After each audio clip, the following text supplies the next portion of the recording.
lang sa aming hanap buhay. Laging sinasabi sa akin ng mga tao, bakit luma ang motor mo? Bakit wala ka pang sasakyan? Ano ngayon kung pinanganak akong mahirap? Ano ngayon kung lumaki ako sa squatter? Siguro mas priority kong tulungan muna ang parents ko bago ko unahin ang pansarili kong kaligayahan. Napakasimple lang ng pangarap ko noon. Ang mabilan lang ng aircon sila mama at papa.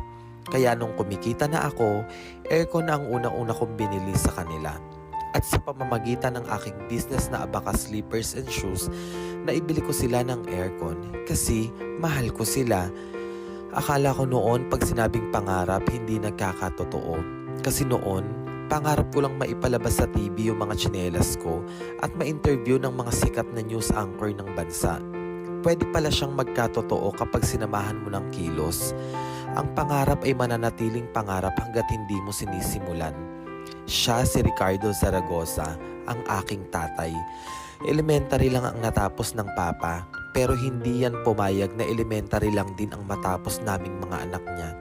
Halos 1 milyong pukpok ng sapatos ang nagawa ni papa, mapag-aral lang kaming magkakapatid. Kaya hindi mapapantayan ang respeto ko sa mga dakilang magulang na iginapang ang mga anak mapagtapos lang ng pag-aaral. Sobrang saludo po ako sa inyo. Kayo ang tunay na bayani ng bayan. Siya naman si Rosemary Zaragoza, ang aking butihing ina. Sila yung mga taong walang karapatang mapagod at napakahirap ng trabaho pero walang sahod. Sila yung mga tao na kahit may sakit na, kapakanan pa rin ng anak nila ang iniisip nila. Natatandaan ko nag-uusap kami ni mama isang beses. Sabi ko sa kanya, alam mo ma, wala nang mas magmamahal sa'yo kundi ang nasa loob lang ng 4 na sulok ng bahay mo. Baka pag dumating yung panahon na kailanganin mo ng isang kidney, biglang mawala lahat ng tao sa paligid mo. Ako ma, hindi ako magdadalawang isip na ibigay sa'yo ang isang kidney ko, madugtungan lang ang buhay mo. Kulang ang buhay ko para suklian lahat ng sakripisyo nyo ni Papa para sa amin. Tandaan nyo to mga kabataan, walang kahit sino mang tao sa mundo ang magmamahal sa inyo ng katulad ng pagmamahal ng magulang nyo sa inyo.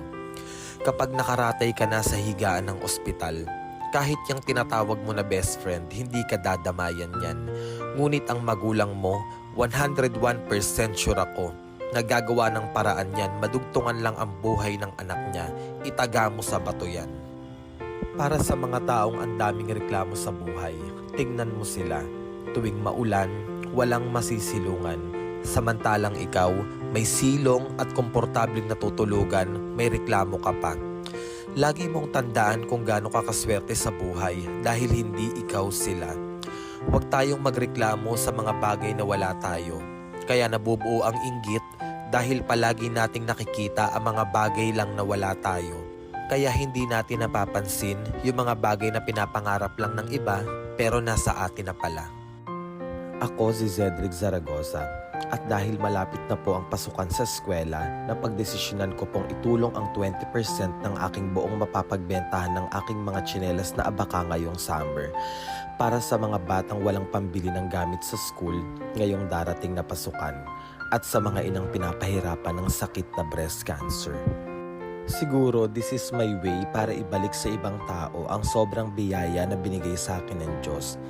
At sana kapag napanood mo itong video ko kaibigan, sana ay ma-share mo kasi hindi ko ito magagawa mag-isa para mas marami pa akong matulungang bata na walang pambili ng notebooks ngayong darating na pasukan. Kung gusto mong suportahan kaibigan ng aking munting negosyong abaka ng mga sapatos at tsinelas, message mo lang ang aming Facebook or Shopee account. Ang hangad ko lang ngayong darating na pasukan ay mabigyan ang mga batang walang pambili ng notebooks at sapatos at ang mga inang pinapahirapan ng sakit na breast cancer.